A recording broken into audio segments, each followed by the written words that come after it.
Palaso atabukidde abamuvuma embalabe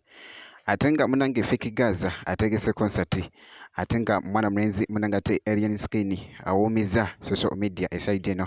bampita Geminati sinzira ku Geminati yogi era nga ngenda kubeera nga nkutuusako ate nga ngenda kubeera nga ntandika ne mwana mulenzi munnange ate Palaso eside eno yabaddeko ku show emu munnange eside eri n'asooka munnange ate n'ajjonkera abateesi munnange ate eside eno era nga bulaba mu katambi munnange yabadde nga ali munnange ate mu kutabukira abantu wano nga wateekamu freestyle ku luyimba luli munnange ate bino bya banene eside eno.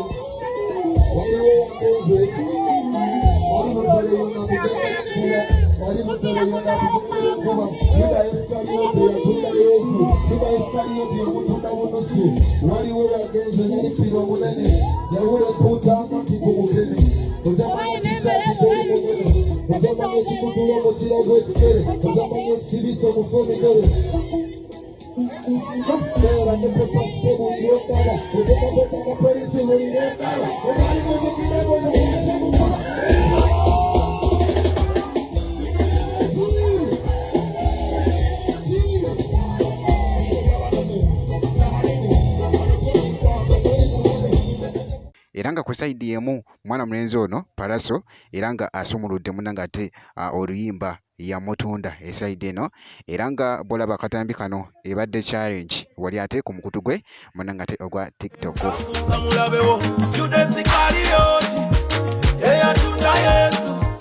Kibadde kitambwira ddala yamutunda eside eyo era nga akatambi abadde akatadde ku mukutu gwe munnange ate ogwa TikTok kibadde kitambwira ddala bulungi nnyo. Kati awo kankuggyeko ew'omuyimbi munnange ate Palaso ate nkutegeezeko nti nno Fake Gaza munnange alese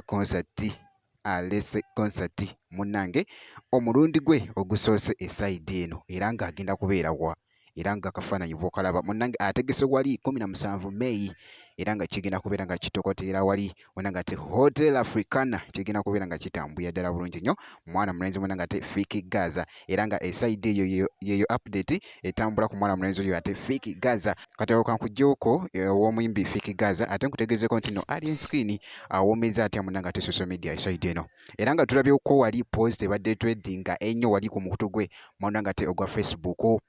Wansi wali n'agamba nti no waliwo omuntu omu agenda ovaayo yeeweeko obujulizi nti ye yatta Moze Radio oba okategeera muganda wange eside eno